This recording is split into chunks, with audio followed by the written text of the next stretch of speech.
Good day, everyone. So glad to see you in this e-learning video on the importance of language. My name is Leanne Fenez and I work for Abilities Manitoba. Today we're going to dive into why the language we use matters and how we can use our words to lift people up or tear them down.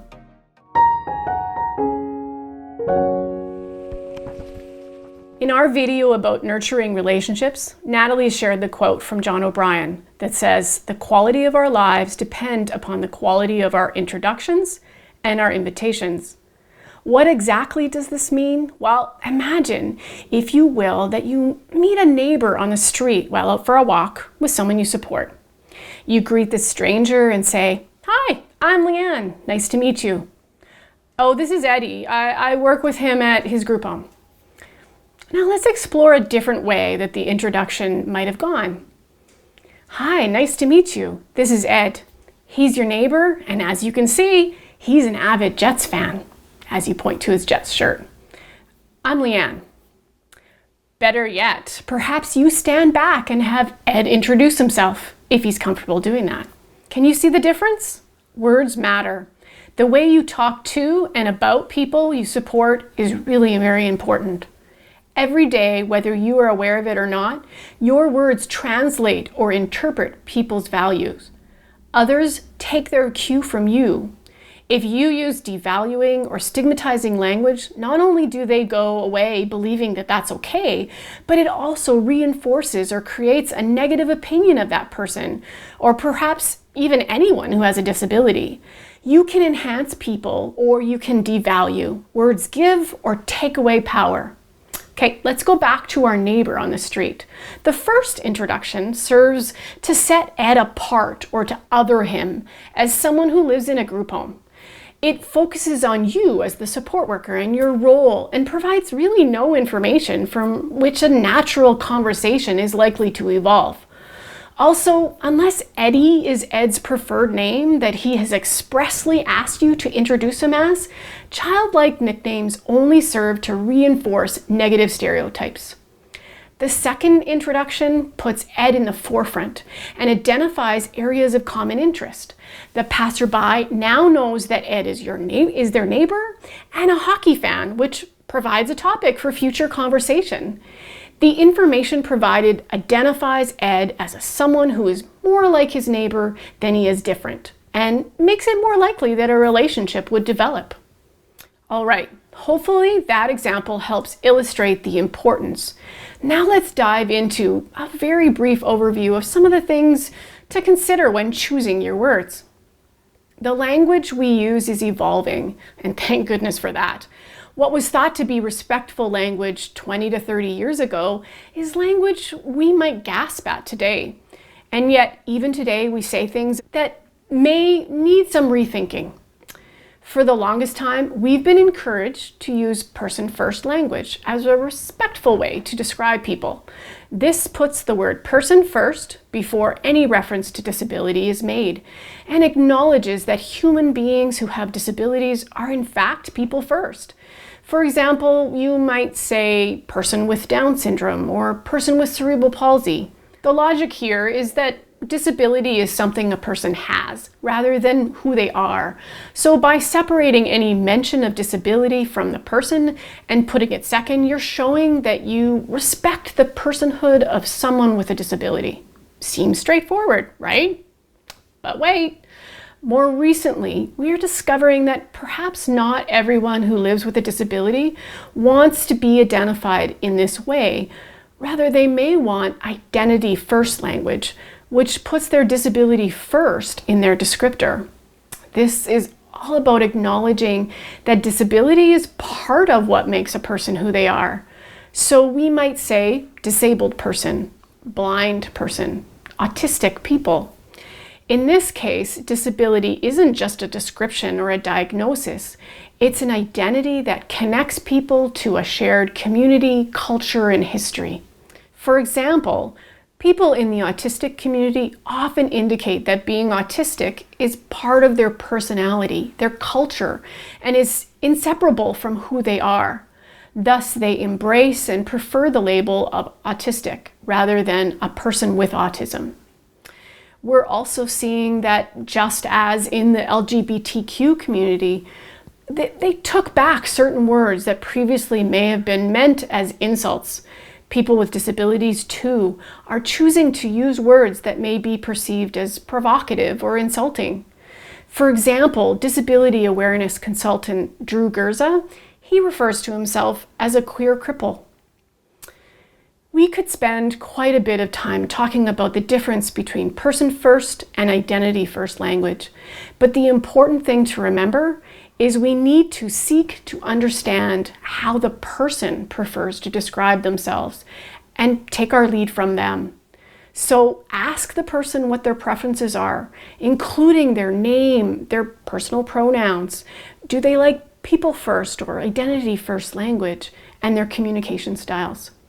The choices that people with disabilities make about how to describe and define themselves are deeply personal, and each may have their own preferences. And hey, if you don't have the opportunity to find out directly from the person, use person-first language as a default until you hear otherwise. All right, now for my top 10 tips for respectful language. Ready?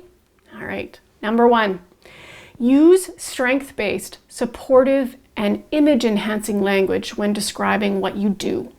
Telling others you provide personal care to someone is not really image enhancing, while telling others you support people to gain education, experience, and exposure to an array of life's opportunity sounds pretty cool and interesting.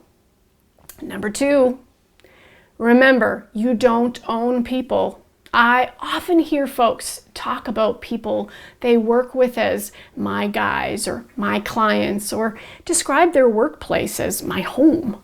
Where else would we use this type of possessive language outside of our own family? Why do we think it's okay to use when talking about people you support? Number 3, avoid statements like, "We allow people to do that." People's right to choose and control their lives is fundamental and non-negotiable. You don't allow people to do anything. Number 4, some words are offensive no matter what, like the R word to describe people with intellectual disabilities, or the M word to describe people who have dwarfism. Number 5, remember, what we don't say matters too. Aspirations, dreams, and expectations are shaped by our words. When we don't ask people with disabilities about whether they have jobs, university degrees, children, or spouses, how are we shaping the expectations and the understanding of all those involved? Number 6, never refer to someone by their mobility equipment, such as "that wheelchair can fit over there," or "I'll go ask the wheelchair guy." Instead, use "wheelchair user" or "person who uses a wheelchair." A person is a person, not a piece of equipment. Also, people are not confined or bound to their wheelchair. In fact, a wheelchair enables movement and does not confine or bind. Number 7, avoid euphemisms for disabilities such as special needs, physically challenged, differently abled, exceptional. There's nothing wrong with being disabled, and trying to change the word or maybe avoid saying it tells others you might think there is. Terms like differently abled and exceptional are typically well-intended, at least on the surface, but they're so obviously an effort to be kind or nice or positive and cheerleading that the effect is sentimental and condescending. It also denies the reality of disability as a meaningful concept or experience. The only time you should use these terms is if the person expressly asks you to. Other words to avoid: normal. What is normal? All our bodies and brains work in different ways. Consider using neurotypical, does not have a disability, or able-bodied. Also, avoid low functioning, high functioning. If you need to distinguish at all, simply identify clearly what the person requires in terms of support, or say person who's able to or unable to. Avoid that outdated term handicapped and refer to parking spots and washrooms just merely as accessible. Number 8, avoid using words that historically or currently describe people with disabilities as insults. When we use disability in a negative way, we perpetuate harmful stereotypes.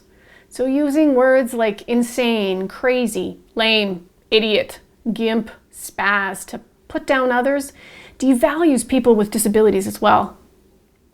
Number 9, stop using different language for people we serve than you would for yourself.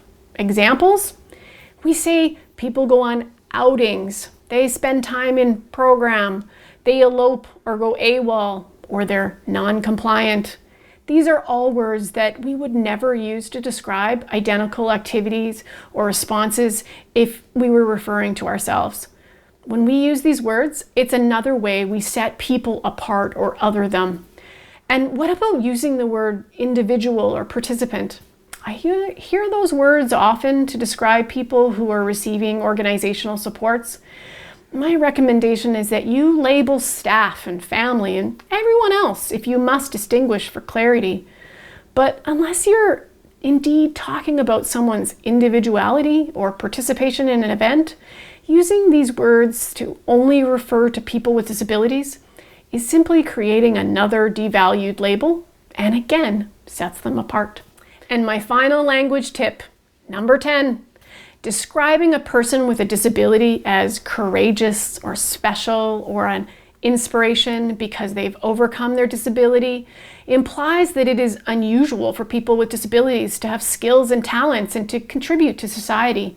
This perpetuates the idea that disability is a negative thing.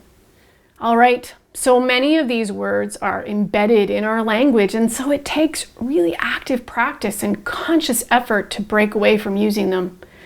Pay attention, and if you make a mistake, give yourself some grace. Apologize to anyone you might have offended, and try to do better next time. The importance placed on valued, respectful, strength-based, and status-enhancing language when talking with and about people with disabilities can't be overstated. Language demonstrates respect, deep respect. The words we choose show that we presume competence and believe people can grow and develop.